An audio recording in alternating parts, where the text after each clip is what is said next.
రాజద్వారం దగ్గర నిలబడితే లోపల ముందు తులసి కోట కనపడేటట్టుగా పెట్టేవారు. తలుపు ఇలా తీశారనుకోండి, వాటి దృష్టి ఎదురుగుండా ఉన్న వాటి దృష్టి తులసి కోట మీద పడుతుంది. అంత పెద్ద తులసి కోట ఉండేది లోపల.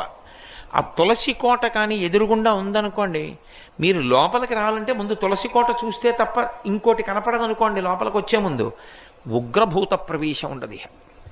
ఆ ఇంట శక్తి నిలబడుతుంది. కారణం ఏమంటే ఆ తులసికి ఉండేటటువంటి శక్తి అటువంటిది.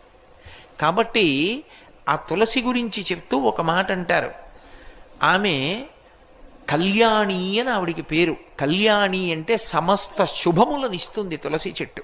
అలాగే సమస్త భద్రములనిస్తుంది తులసి చెట్టు.